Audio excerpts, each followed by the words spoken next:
नमस्कार। आज हम बात करेंगे कि हमारी अशांति का कारण क्या है।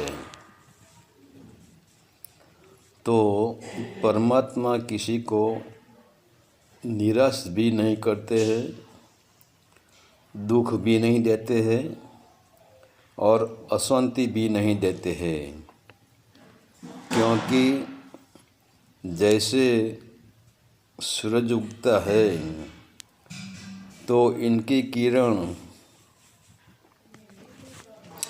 बगीचे में भी इतनी पड़ती है, गंदगी में भी इतनी पड़ती है, अमीरों के घर पर भी इतनी पड़ती है, गरीबों के घर पर भी इतनी पड़ती है। सूर्य की किरण में कोई भेदभाव नहीं है। वैसे बारिश होती है तो बारिश में भी कोई भेदभाव नहीं है। वे जहाँ बरसती है वहाँ अभेद बरसती है और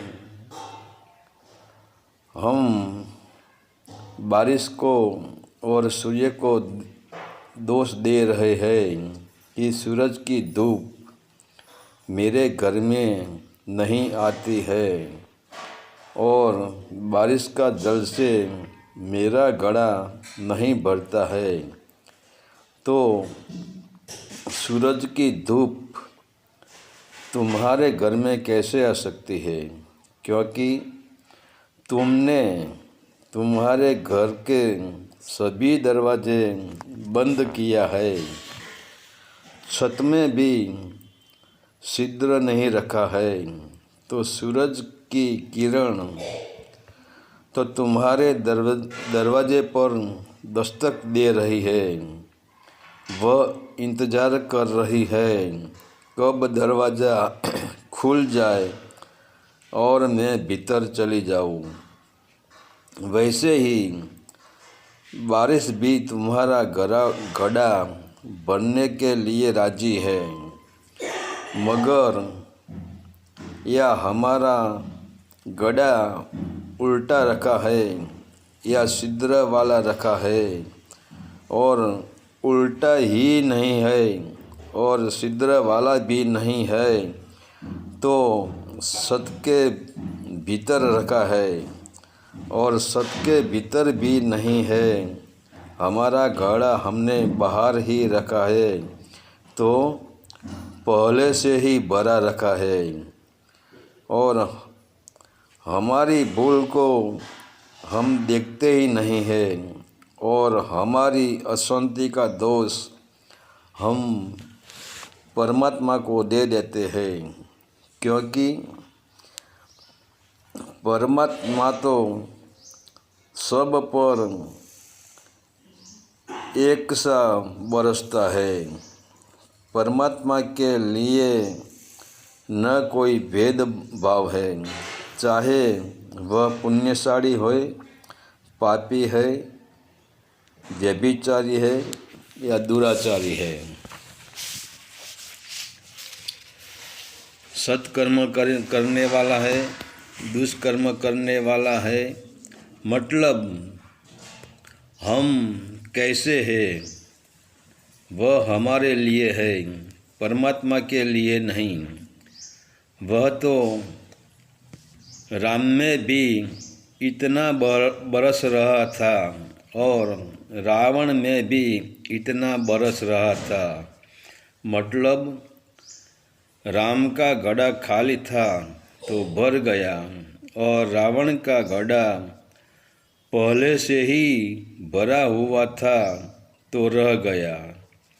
और परमात्मा किसी पर रत्ती भर भी भेद नहीं रखता है और न योग्य अयोग्य का हिसाब रखता है, मगर परमात्मा को पापी और पुण्यशाली का भी भेद नहीं है, मगर जो खुद से मिटता है वह बढ़ जाता है और खुद ही खुदा बन जाता है। मगर हम क्या करते हैं?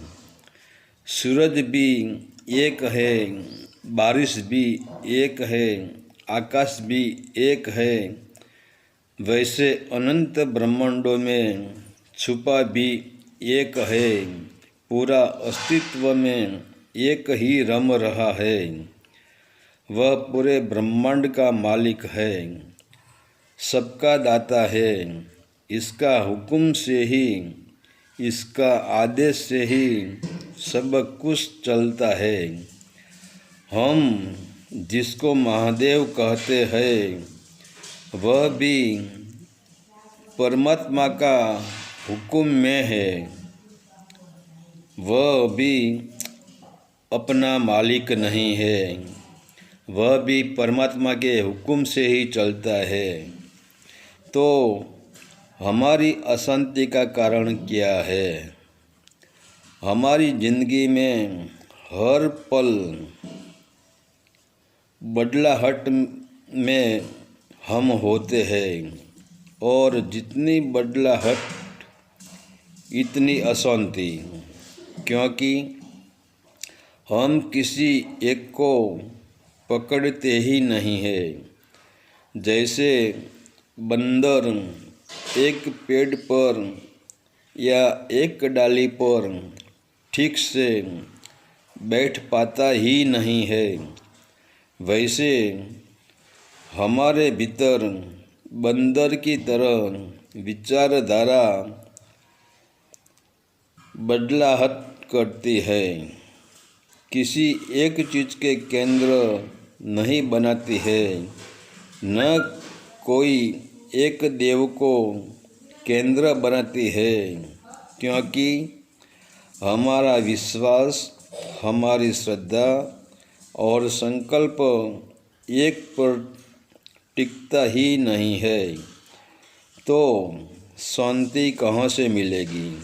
क्योंकि जिसने एक को पकड़ लिया, इसके भीतर शांति हो गई, और जिसने अनेक को पकड़ा वह एक अशांति से दूसरी अशांति में जाएगा, वह स्थिर नहीं रह सकेगा। एक विचार प्रकट किया, यह न हुआ तो दूसरा विचार प्रकट कर लिया। मतलब एक विचार से दूसरे विचार पर वह हम जाएंगे तो हमें शांति कैसे मिलेंगी? इससे शांति कभी नहीं मिलेगी। और कुछ टाइम शांति का आभास भी होता है, तो वह आभास सागर की लहर जैसा होता है। सागर की लहर जैसे बनी और मिट गई, वैसे ही हमारा विचार कभी स्थिर नहीं होता है। अगर विचार स्थिर नहीं होता है तो हमारे हृदय में, हमारे मस्तिष्क में शांति कहाँ से आ सकती है? दूसरा, हम किसी देवी देवता या महादेव किसी पर भी हम एक पर श्रद्धा रख के नहीं बैठते हैं, हम खुदा खुद करते हैं। किसी ने कह दिया कि मैं राम का भक्त हूँ, तो मेरा ये काम हो गया, तो तुम शिव को छोड़ दोगे, और किसी के कहने पर तुम शिव से राम पर चले जाओगे। और किसी ने कह दिया कि मैं हनुमान की साधना करता था तो मुझे ये हो गया, ये फल मिला, तो फिर इसी के कहने से तुम राम को भी छोड़ दोगे और हनुमान पे चले जाओगे।